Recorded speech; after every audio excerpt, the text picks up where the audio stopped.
Welcome, everyone, to Dial the Gate, the Stargate Oral History Project. My name is David Reed. I appreciate you being here with me for this one. Um, I would probably be watching as an audience member for almost all of these, but this one I would be in the front row because the seats are all filled in the back, and I'd be doing this right now for this one. Kevin Kiner, composer, Stargate SG-1.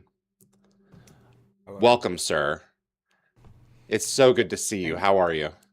I'm great. It's really great to be here. And you Um, brought back some wonderful memories. this is such a treat for me. It is an embarrassment on me that I have taken this long to invite you on. That is totally my fault. I am Joel obsessed, as were you. Uh, I'd like to start there, if we could. Uh, Joel was your best friend. Yes. I would say, top three or something like that. I don't want to offend the other two guys. But Absolutely. that's about it in my life. That's kind of, I don't know if that's sad or what. But yeah, Joel was, I was extremely close with Joel. I talked to Joel 3 times a week or more. Went to his house all the time. And we would, we had a common, um, we just had a lot of, we did sci-fi. We both were composers. We both used the same equipment. When he rebuilt his studio, I really paid a lot of attention to the things he was doing because he did some cool stuff. It was just our lives were intertwined for many different reasons, but Joel was a genuinely nice, good person, and I miss him to this day. I was at his funeral. Um, yeah, what can I say? How did you fall into each other's orbit? Um, I got fired because I was doing a show called Superforce, and the show was not doing so well, and they brought in new showrunners, and those new showrunners had a favorite composer named Joel Goldsmith, and they gave me like 2 episodes, um, and then they fired me. and and so I was really angry, obviously. Of Um, course. and I'd done the theme. I'd done all of season 1, and then season 2 comes out, and I get fired. So and I didn't know Joel at all at that time. And so I'm like, oh, this guy nepotism. He's just Jerry's son. That's the only reason, etc. Yeah. And so then I watched the first couple episodes he scored, and I'm like, well, crap. I deserve to be fired. And I called him up and I said, hey, and I kind of just said the whole thing to him. I was really angry, etc. And I'm like, but you're amazing, and I think you're doing a better job than I did. And I was sincere in that. Um, and then later on, there was an executive. The show was a Viacom first run syndication show. And there was an executive at Viacom who was a fan of my theme that I'd written for it, and Joel was not using my theme. So then Joel got fired for me, like halfway through season 2, and so we kind of nobody in the executive suite knew that we knew each other. So then for season 3, they tried to use us as bargaining chips to like lower our fees, but we were buddies, and so we didn't do it, and we just on our own kind of decided to split the show, and told them that we would much prefer to just do every other episode, and so that's how that wound up. Terrible show. Great music. And there it is. I But mean, what a story that yeah, you isn't were that left cool? with. And a lifelong friend. Yeah, since that time, yeah. And I mean, Joel told me the reason, like, because we kind of, Dennis McCarthy and myself at the very beginning of Oh, Stargate, we were all demoing for Stargate. And then yeah. Joel rightly won that gig on the strength of, I mean, his beautiful theme and all that stuff. Um, and then he got called the Conqueror, which was going to be his big Conan the Barbarian kind of break into A-list movies. And he called me up and he's like, "Hey, you're the only person on earth I trust not to steal this show from me. Will you do some episodes?" And so that's kind of how I wound up working on Stargate. This Great, is this just great compliments all the way along, and a testament to, like, if you do the right thing, then comes around, goes around. That's correct. Exactly. Kevin, this is the best 5 minutes of my month. Thank you for sharing that story. Um, the We've been working on a documentary here at Dial the Gate for Joel to celebrate his music and to thread in a few people who were involved. I would love to use that story if you don't mind. Absolutely, yeah. Brad, we had him on for that. Oh, It's still unreleased, but I asked him about the story. We're not going to talk this whole thing about Joel. I just do want to bridge this. I was always curious as to where the show's end theme came from, and he said that was. Brad recalled that was his take on a main title sequence, and so yeah, it was instead put in the ending. I did not yeah, know that. yeah. And I mean, that's kind of what got him hired on the show, because, like I said, they were considering Dennis McCarthy and myself and Joel, and I don't know if anybody else, but we were all involved in the very early before the show started airing and before they firmed up a composer. Wow. Okay. Yeah. And you But that's have a children beautiful who end are. credits. Isn't that It fantastic? is. It is. It is. I already used the word wondrous before, and we'll be using it again later on in this episode. And it is. That it is spiriting a call to adventure Yeah. and inviting you to go forth. There was something about that piece of me. I'm getting goosebumps just friggin' saying. Maybe it's the AC. The emotion that it stirs up is so uh, ripe for adventure, Yeah. and it's just perfect. So you can't. I can't imagine the end titles being anything else other than Yeah. that. Yeah, I agree. And I would encourage anyone who's a soundtrack fan to, I don't know if Call the Conqueror is released, if that soundtrack is, but that's a fabulous soundtrack as well. And I know he recorded that in Seattle with a big orchestra and had a great time. I think he Wow. also did that Stargate end credits in Seattle. Yes, I would suspect that that's because the Arc of Truth and Continuum were also recorded in Seattle as well. It Yeah. does look like um, it is All right. available. Cool. Yeah. Okay, we'll go and check that out. Yeah. Yeah. You have Joel Goldsmith, one of the great underappreciated film composers very much in the so. history of it. Yeah. Yeah, that was a double-edged sword. When you are Jerry's son, Yeah. that I suspect would get you in through a couple of doors, but also be like, which Goldsmith?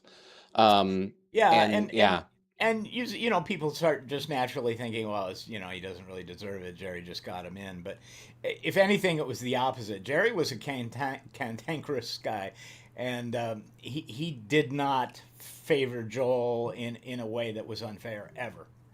Uh, but you hear in that end credits that the apple doesn't fall very far from the tree. that's correct.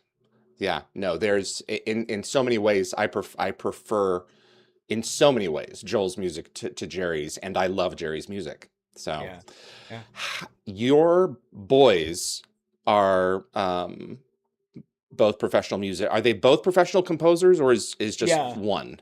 Wow. It's actually my oldest son and my youngest daughter. Um, Oh, your daughter. my daughter, she's trans and Okay. had transitioned several Okay. years ago and stuff. And they both work with me every single day. I mean, I'm 67 years old now.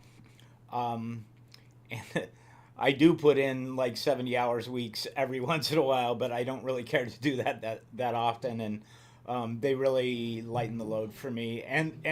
As well, they have fabulous ideas. So, uh, I've talked with Dave Filoni about this at length. That I think the three of us are stronger than when I was just writing, for Star Wars. I think there's more of a wealth of ideas just because there's three of us. So you guys share the load together. What a dream process that must be. I can only imagine. Which of you, and this is true because I was trying to parse this out in my research to ask the appropriate questions. Which of you, as a test case, because I wanted to isolate a specific piece of music that I love from your work and talk about it. Which of you composed Sabine's theme? That's Sean. I know. It's a handful of keys and it's magic. Yeah, thanks. There's Yeah, something about I'll that say is thank so you. soulful. Yeah. I mean, I sort of have a hand in everything a little bit, especially when it comes to themes and to honing things or whatever. But in that case, it's really more a matter of just kind of distilling where the best ideas are, and all of us can use kind of sounding boards as composers, and that's what we do with each other all the time. So, I mean, that's the extent of my involvement, is saying like, yeah, that's really good. And let them go. That's the Yeah. thing. How did you when did you first fall in love with music? How old were you? Is this a core Oh, memory? my mom was one of those people who loved to blast music.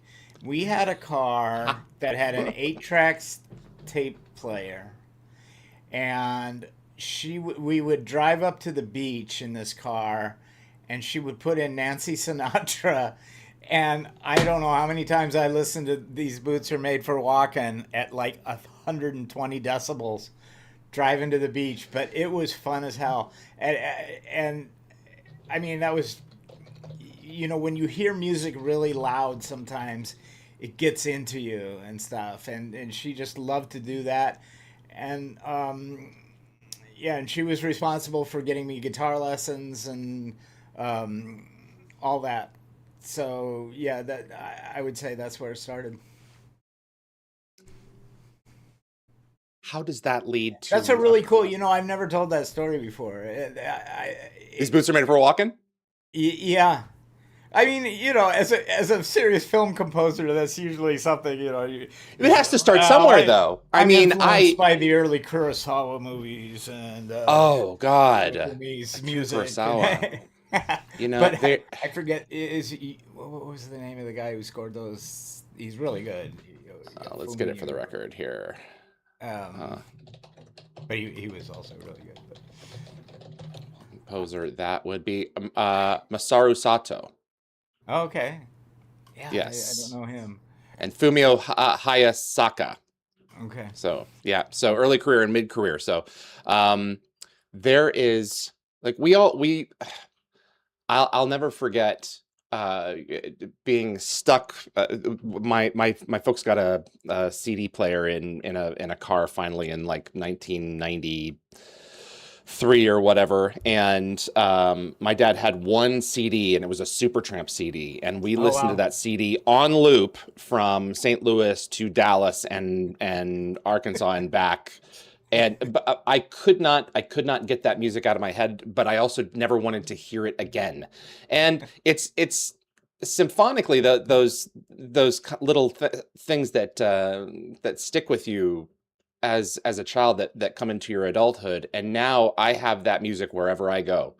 So That's cool. even though it's not in like my normal loop of tastes, uh, how did you get Star Wars? What's the story there? Um, it was an audition process. Okay. To this day, I'm not sure. I know my agent takes credit for getting my reel to George Lucas, but and that might be the truth. I I I I mean, I think this is only a theory, and I've talked with Filoni about this too. Yeah. Um, that George was definitely a fan of CSI Miami and the Okay. sound of CSI Miami. And George is one of these guys that always wants to move forward, doesn't want to do things he's done before. And we were Yeah. doing very contemporary electronica. Um, and in which case, I mean, he should have auditioned Jeff Cardoni and myself because we co-wrote that show. But I had the more of the background when I'd done Stargate, I'd done Star Treks, I'd done Wing Commander, I did The Visitor for Dean Devlin. So I had a pretty strong background in sci-fi music and space music and stuff like that. So, and I know one of the other guys who auditioned, and he's an A-lister, and I can't say who it is, but I'm very proud to have, gotten the gig when there's that caliber of people who were auditioning for Star Wars. Oh, it's a huge body of work, and you have a great starting point with John Williams, but I can Yeah, totally understand where George is coming from with he's always pushing the technology forward. He would want to yeah, push the music forward as well. We've done this. Now let's you can reference it, when there are major themes in orbit of this franchise, and so when, you know, well, I uh mean, there's the the greatest Force gets themes brought ever. up. Oh yeah, There's of the greatest course. themes ever written. let's That's the let's thing. just course correct a little bit here. Like when he first wanted me to rearrange, the Star Wars theme for Clone Wars, and this was like maybe the first couple of hours I spent with my new boss, and I'm arguing with him that no, we shouldn't do this. That it's like the Amadeus thing. Like every note is in its place, every note is proper. I shouldn't change a thing. And with that main title, it's the greatest main title, maybe arguably ever written. Um, Yeah. yeah, so there's a bar. There's a bar to Yeah, no, jump that over.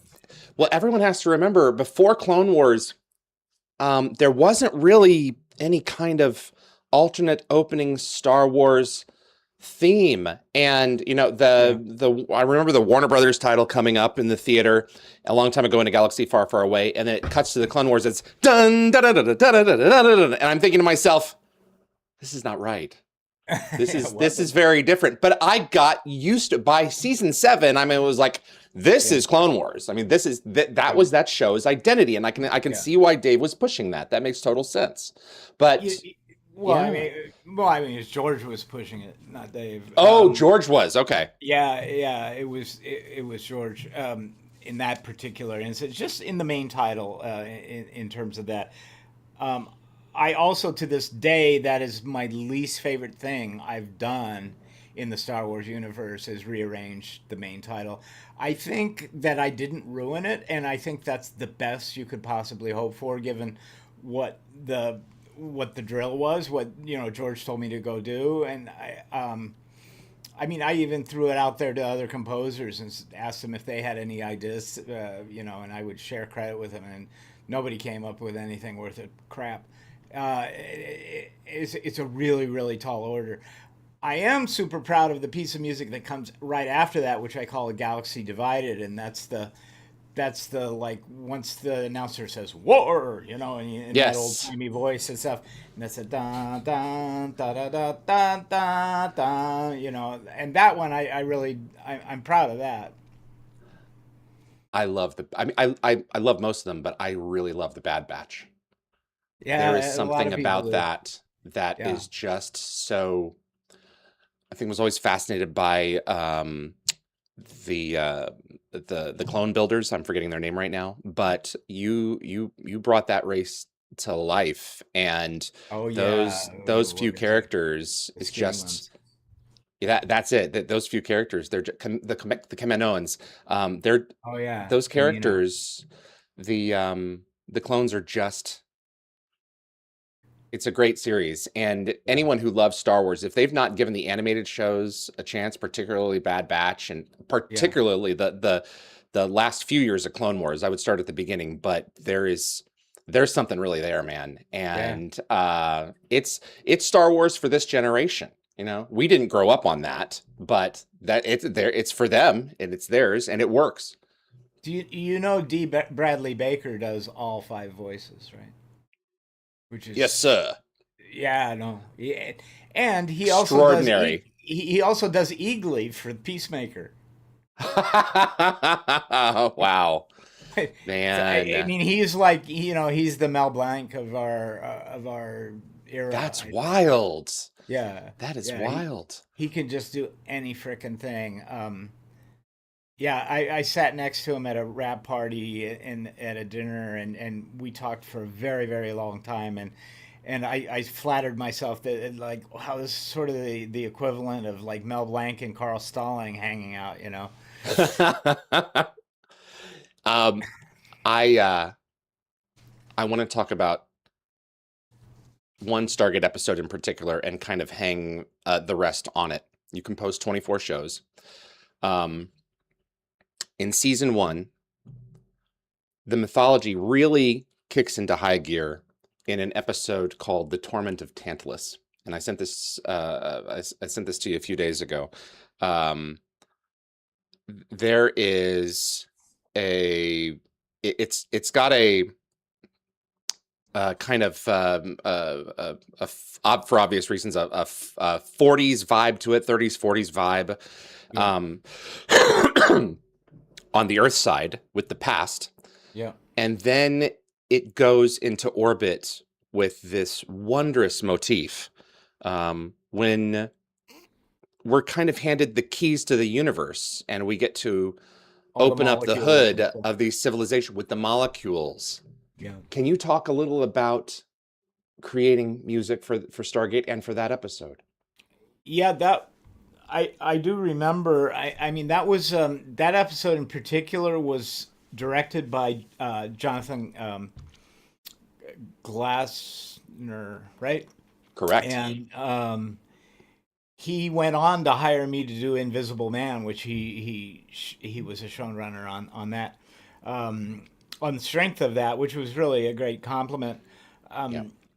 It's it was just one of these times when you had these all of a sudden, you used the word wondrous, and it was kind of a fantasy, magical projection of, and we're never quite sure what they're if they're using them to communicate or if it's part of their furthering of physical chemistry or whatever it is. But we see all these molecules and atoms floating in the air, and oh, what's the name of the character who's really enthralled by it and Oh, keeps Daniel. Yeah. yeah, and so Daniel just can't, and they're trying to escape this planet, but Daniel doesn't want to leave because this is kind of the keys to the universe, or at least That's right. keys to an ancient civilization that had knowledge far above ours. And so just the concept of that, and these things floating in the air, and I don't know if I got to see those visuals. I kind of think I didn't, but it's funny. I had not listened to that music since 1997, and you sent it to me. I watched it yesterday, and I'm like, oh man, because there's several cues in the show that I'm not particularly proud of, but and as is the case if you talk to any of us, those are always the one that's for some reason they play the loudest. It's just the kind of boring throwaway thing is like, oh, I got to get through this. I'll put a clarinet in here, and then all of a sudden the clarinet's the loudest dang thing in the whole show. But fortunately, they also they played it really loud when we see these, this wonderful projection of all the chemistry and the atoms and things like that floating around. I wish I could tell you what my process was. I really don't remember. But listening to it yesterday, I was really I was very happy with myself that I'm like, wow, yeah, I had ideas back then. You still do. No, it's the the wellspring of knowledge that that episode represents is not unlike, the place where I suspect um, we kind of our brains kind of go as well, when we're pulling at some of this stuff. As I'm sure you can speak to, we sit with a problem and we tug on it for a little bit, and then we walk away and we work on something else. And while we're working on something else, the solutions manifest themselves in the ether while we're not poking at it. Yeah. Um, Yeah, that's Sometimes they true. don't, but if we're fortunate, they do, and then it just pops into our heads and we move forward with it. Is that similar to your process on a lot of your work? Yeah, I mean, I write really fast, and when I do my best work is when I don't have time to overthink something. I see. Um, and which is why I think episodic. I mean, I'm just working on season 2 of Ahsoka right now, and we have a ton to do. And I mean, invariably when I blast through a queue, and then I'll look up at the clock and it's 4 hours have gone by. I'm sort of just in a different world, and the time seems so short, and yet it's 4 hours, and it doesn't feel like 4 hours. Um, No, you're in I've flow. heard, yeah, and I've heard so many different, like from Paul Simon to Elton John, to, all these, the John Williams talking about where the music comes from, and none of us know. And I've heard it put that I don't really write the music; I just find it, And I think that's an interesting concept, that this is out there, and we're able to channel some of the beauty that actually exists, so who knows where it comes from, but that was one of those cases where, I've always been attracted to sci-fi. I'm reading sci-fi right now. In fact, I'm rereading Project Hail Mary. I read it in 2021 or 2022, um, and yeah, that's just, I read sci-fi for relaxation. Goes back to like Asimov and those Hmm. kind of things that I used to read, and or Tolkien. I remember finishing Lord of the Rings. It's Lord of the Rings is not a space, but it's still fantasy, and it still Hmm. evokes the same like magic that those molecules do in a way. It's part of the magic of the universe and the magic of magic. And that concept. Um, and I remember like when I'd finished Lord of the Rings, and I'm like, and I don't really like rereading things that often, so I didn't reread it. But I just felt so lost. It's like, so I think I immediately plowed into a sort of Shannara or something like that, because I just wanted more. I Oh, wanted after Return of the more. King. Yeah. Yeah, I just wanted more of that world, and I was so bummed that it wasn't. I mean, hopefully that's why people watch the new, animated Star Wars and Mandalorian and Ahsoka and all those things, is because you want more Star Wars, right? And that's why they did so many different Stargates. It's because you become addicted to this kind of, and you love this world that's been created by these visionary people. And the mode of storytelling that it engenders. I mean, there's the reason that I love Stargate so much is not only because it's beautiful in all kinds of ways, but there is a there is an optimism to it, and a lightness and a whimsy that folks like Richard Dean Anderson convey, Yeah. that give you a spring in your step more often than not after you watch it. You don't feel like you've had a really heavy meal. But also at the same time, it's not so light that it's campy. No, and I mean, look at Torment of Tantalus, when you're talking about this man who has lost the love of his life, and this woman who was told that her fiance, which was the love of her life, these people were meant to be together forever, and they were torn from each other, and how they've both dealt with it in different worlds. It's heavy. Those are heavy concepts, man, and yet it's packaged in such a way that doesn't depress you. because that's kind of a sad thing if you think about it. But you're never really depressed about it because I guess there's the hope of like we're moving on with our lives and the lessons that are learned and stuff like that. And that's really good writing.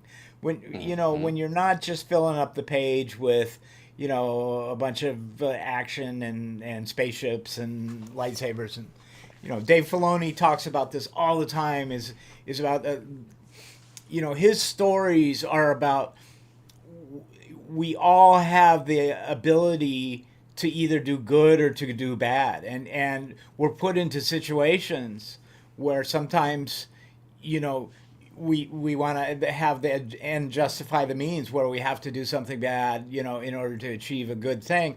And it's like you can we all know you can't really give into that kind of thing. And so it's there's so much more, but it's all packaged with lightsabers and space battles and things like that. The same with Stargate, with all this high tech, and you're on another planet, and then you see these magical molecules and everything like that. Um, that's just good storytelling when you have very very deep issues that are common to all of humanity, That's right. and you can still watch that and enjoy it and maybe learn a lesson, or at least keeps that going in your brain, like you reaffirm that, oh, these are my Hmm. beliefs. and Hmm. and yeah, it's that's one of the wonderful things about fantasy and about sci-fi. And about a story, so much about storytelling, uh, something that is not necessarily palatable, depending on how it's packaged and served to you, can open up new ideas just by the perspective. There is a wonderful Atlantis episode called Michael, and in that episode, we take our greatest enemy and we convert them into a human being so they can't eat us anymore. But the story is simply told from his perspective at the beginning of his amnesia. And Yeah. we are encouraged automatically, therefore, to sympathize from his perspective. Like, what have we done to this being? Sure, we're at war. Sure, they eat us, metaphorically. But Yeah. the is that the right thing to do to a sentient species and to a person? Right. And how would we feel if we were in that situation? Yeah. How sci-fi packages these things up and presents them to us is, as far as I'm concerned, half of the fun in watching it. And the composer is the first fan to take it in Yeah. Yeah. That's because you get to interpret the undertones. Yeah, that's a really good point. Like, a lot of people don't realize what we go through. I've been watching John Williams interviews and stuff. I just watched him do a spotting session with George Lucas. Um, I think it was for Jedi. I forget which Oh, film exactly. And it's just so. But just to describe to your audience, we are as composers are given the show in its final edited form, yep. and now we don't always have all the special effects slugged in. Sometimes there's temporary effects, and sometimes we have, like right now in Ahsoka, I have a mixture of some shots are finished and some I'm still looking at green screens and things like that. But to to speak to what you just said, we are the first audience, kind of, and in fact, I have some directors who specifically, because I like to do my homework, so I like to watch the show the night before or even that morning before I have a talk with the. It's called a spotting session, where we find the actual places where we're going to put music and what it's. The director describes to me what the music should be conveying, and so I like to watch the show before, but I have directors that don't want me to see it before, and they want to see my reaction because I'm like the first audience for them.